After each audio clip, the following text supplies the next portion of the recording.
Karibu tena mpenzi mtazamaji wa Capuchin TV. Karibu kwa kipindi chetu cha Heko Wanawake. Labda sasa hivi ndo unajiunga nasi, basi tambua kwamba leo tumefika Kandisi na tumemtembelea Sister Catherine Mativo, mtawa wa Consecrated Virgins Living in the World, ambao kazi yao na lengo lao kuu ni kuishi mashinani, kuishi katikati ya watu na kuwasaidia. Wao juhudi zao zinaambatana na maisha yetu ya kila siku kama wanadamu wa kawaida ambao labda hatuja consecrate our lives ama we are not religious in whichever sense, lakini wao wanaishi nasi, wanahisi uchungu tunaohisi, wanatusaidia tunapohitaji, nasi pia tunawasaidia. That is what is making Sister Catherine totally different from any other reverend sister, kwa sababu yeye anaishi kawaida kama mtu mwingine yeyote. Basi uko na mie Celestine Waka, endelea kukaa pamoja nasi ili tuweze kushirikishwa hata zaidi na Sister Catherine. Basi sister, karibu tena sana na kualika. Sasa naomba utuambie, kwa sababu umetuambia kwamba it is a personal call, kwamba ni kama uamuzi wa kibinafsi. Sasa kama wewe uliamua kwamba mimi nataka kuyaishi haya maisha, si ndio?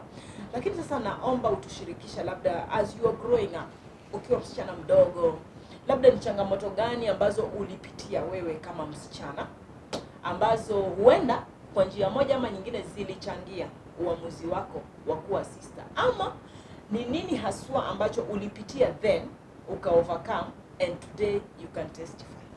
Okay, I would say my family is a large family, and the sixth born, but Family of how many? in a polygamous family. My dad had 2 families, so, but we grew up. Actually, we didn't even know whether who is belonging to who, because my stepmother died some time ago. So as we grew up with my mom, we did not know. Actually, we came to realize later when we were big. So for us, we didn't know. So for me, I'm among the last daughters, and so I was not always not allowed, yeah, because you see mtoto, so she's not going to. Actually, I came to learn to cook later on in life, because the elder sisters were there. So as I grew up, there were some, okay, of course, there are those years. Actually, this year, I'm not ashamed to say, this year I'll be 50, and I'm happy, and I'm happy. Younger than that. I met some experiences that I could see in the village, especially all women. You see, it was there. Actually, I'm born of, I'm from Makueni County. So there was fetching water. So some women were actually going through some experiences that were really. So sometimes you find a woman near the road carrying things. Sometimes going, for me as I grew up, my main work was to look after the animals. So when I'm going to water the animals or to fetch water, you could find a woman crying alone. Or so for me, I grew up with that kind of, how can I help these? And now, later on, there is the opportunity of probably being a sister or so. But a sister is really very close to the people, very close. But physically, they are there. So for me, I felt in a way that I could be with the people at the same time, giving my life fully to the Lord. Because our main work or our main call is to evangelize, to give a witness that you are passing through all this, but still Jesus is Lord. Still you will overcome. Still everything will be okay. And so when you, as I shared earlier, when you hear people cry, and they have a shoulder to lean on, to not so much as a counselor, but as a person who represents or who stands for Jesus Christ. Sawa, na sasa ulipoambia babako ama your family kwamba, you know what, I want to be a reverend sister, what was their reaction? Of course, they had never heard of it. So they did not know what that is. Even up to today, I keep on saying, you see, in my family, we were 4. There are 2 sisters who are there. One belonged to the Mother Teresa, but she's a martyr. She was killed somewhere. So now, when you talk of being consecrated, living a consecrated life, they say, but you go and join a sister. Yes. What is this? So as I said, it's a call. So when it's a call, God gives you all that it takes. So it was not easy for them to understand, and I wouldn't say they always understand, but I will acknowledge my dad. He passed on last year, January. Amen. So he kind of grasped, and he may not have known a lot, but he understood it. Wow. He understood, and he encouraged me. And they came for the consecration. And, Ni Heko wanawake ndani ya Capuchin TV, ukiwa na mie Celestine Waka na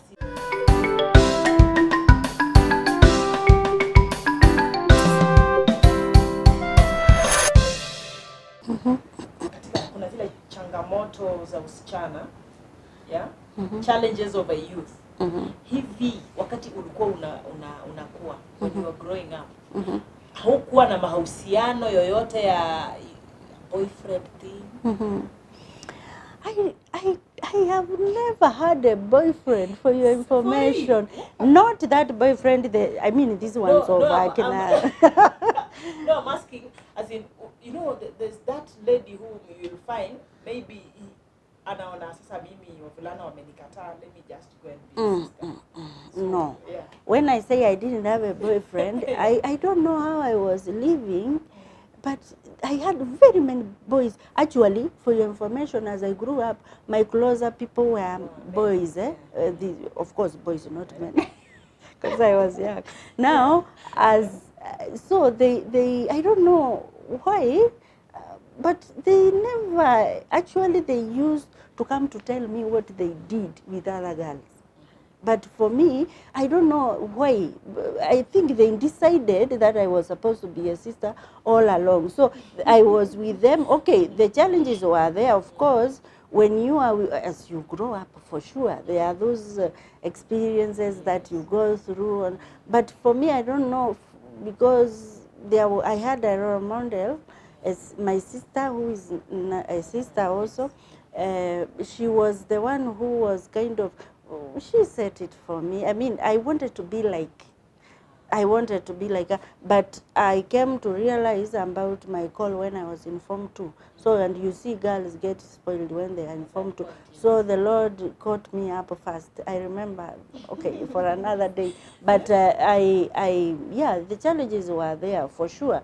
And especially after now school, now that is when it came, Now you see, you are finished Form 4, so people, there are boys who have been, yeah, she may want to be, but if I go after her faster than Jesus, probably she will accept and probably get married or something.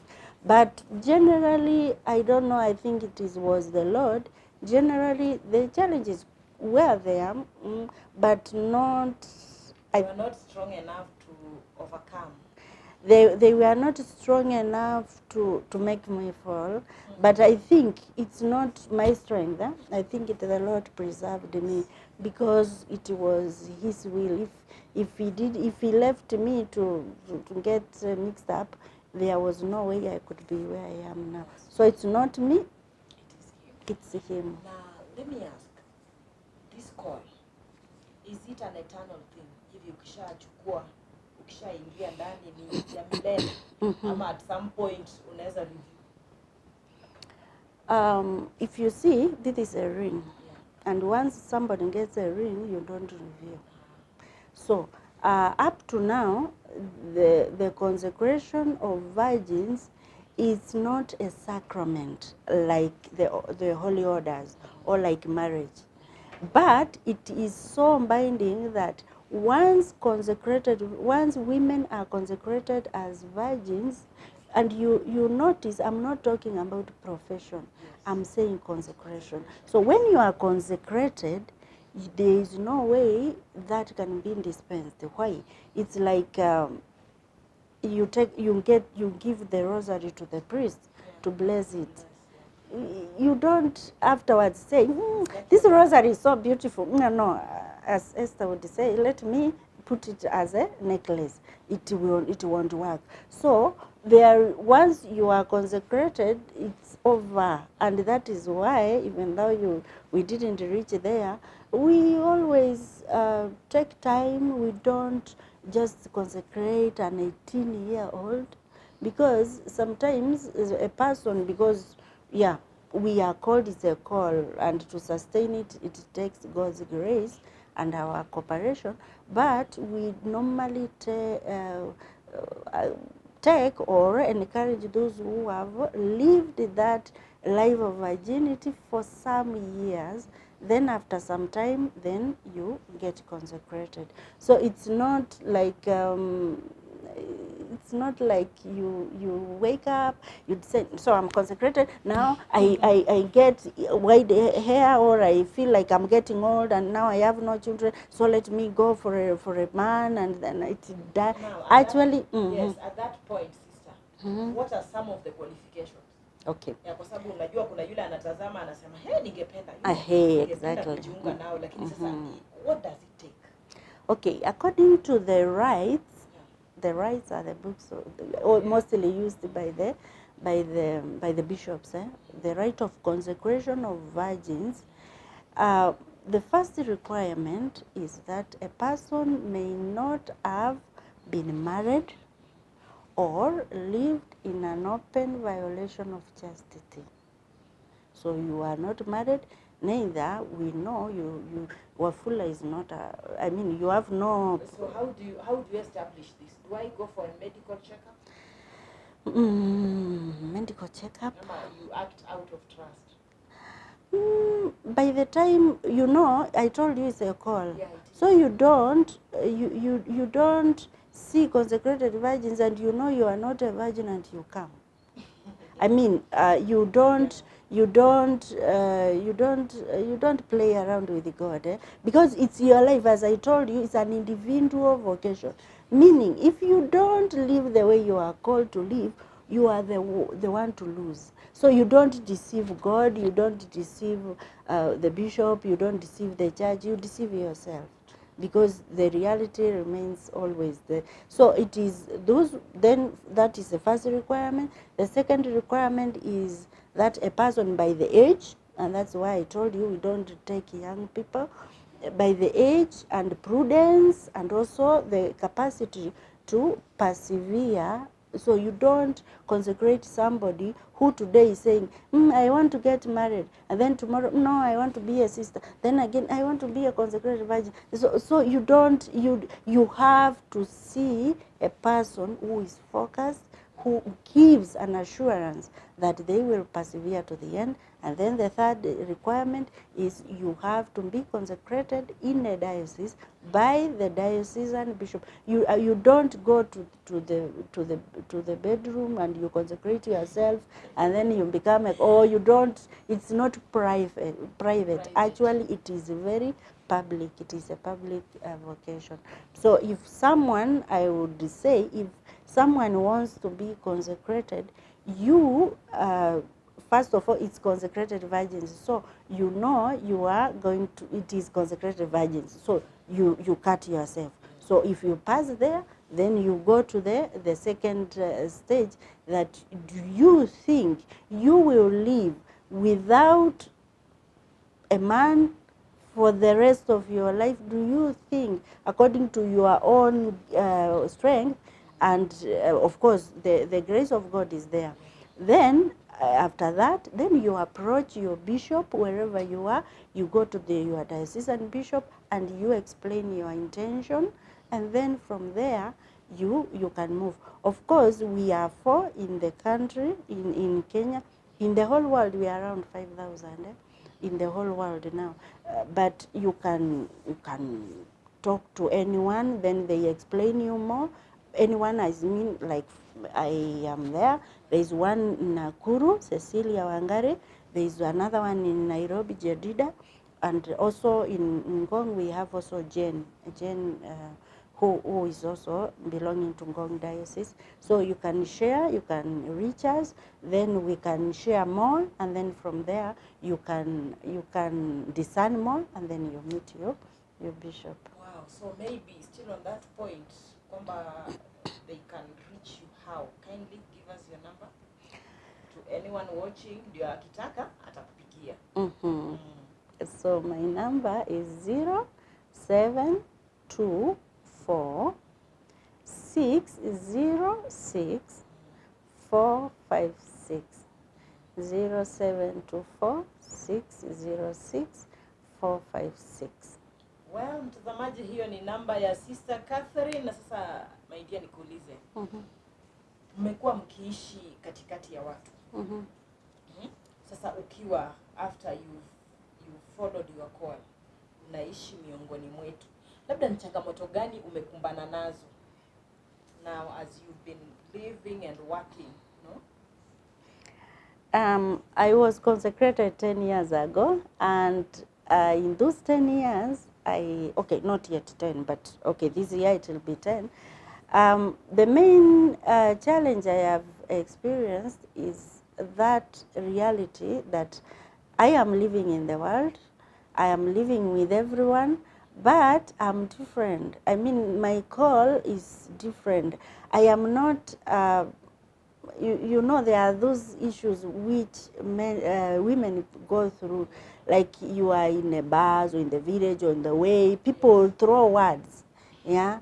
People throw words. And sometimes they throw words because they don't know who you are. The moment they realize who you are, then they pull themselves together. So the main challenge that I experience is that being in a place, you know, being a sister is easier because you are of your kind. But now we are in the village with women. Sometimes there is a lot of things in the village, and some things which really don't match with you. But since you are with them, you will have to listen at times. Another thing is now, for us, we know who we are. But the main challenge we have also experienced is people think we are on our way to being sisters, or on our way to being married, or they are confused a lot there. No, for us, that is the challenge, because like even sometimes you can go in a group of religious, then they say, it is one without a veil. It's not. Maybe they are these corny women sisters who say they are sisters, or even sometimes in the parishes, because we don't look like those sisters. Sometimes sometimes even to get assistance in doing our apostolate, sometimes it can be a bit, because they say, this one, is it a sister, ex-sister? Then our identity sometimes is challenged. And I would say it is one of the sacrifices we pay because of our way of life that is different in a way from the others, because everybody knows. Actually, one man told me, so stop. Everybody is saying there is a sister living there. Where is the veil for me to know? Even my family, I remember one brother asked me, but now for you, where is your veil? I mean, the veil is a sign of consecration. My sister, the one in Nakuru, normally uses a habit. Okay, she uses the veil. But for me, my bishop has not given me a veil. So a veil is a sign of consecration, but it is not the only sign. So the greatest sign is the witness that I'm called to give. So that being in the world with everyone, but having a special calling or a different calling from others, okay, special, let me withdraw that, but a different calling than the others, it makes me, it is already itself, because people sometimes, they don't know how to handle you. Are you a sister, or should we be free to talk the way we want with, or should we, And then sometimes also even us, sometimes you like for example, you are in the world. So people don't expect you to do some things, and yet you are in the world. So there is that kind of misunderstanding that comes. But as we continue to live and to give our witness in humility, as our very first model is Our Lady, Mother Mary is our model. So she helps us live, because she used to live in the village with every woman there, going to fetch water. Probably I'm just going to fetch water, going for firewood, for example. And then, but she was special. She was a consecrated virgin herself. So the way she was living is how we want to live. As I am in the library, as I am wherever I am, I want to give that witness, because it is what in heaven we will not have families. We will all be consecrated and we will live the way. Sasa neno lako la mwisho kwa anayetutazama. Neno langu la mwisho kwa watazamaji wetu wapendwa, pray for us, support us.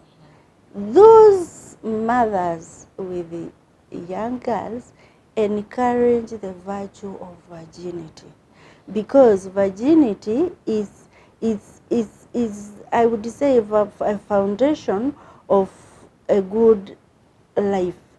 Anybody who is consecrated, who is a virgin, when I say a virgin, I mean physically a virgin. I mean physically, but also the mental, the mind, the heart, because such a person will live a whole life. As in, as a mother, you will want to give your son-in-law a nice package. If God is calling that child to a religious life, consecrated life of different ways, then you are sure that your child will remain faithful and will give God the best. So for parents, I would, for my fellow consecrated women, let us love Jesus. I love him, and I want everyone to love Jesus and to obey him. Wow. As the Bible says, whoever finds a wife finds a good thing. Because God alirealize kwamba mwanamke ambaye amejihifadhi ni zawadi kubwa kwa mmewe.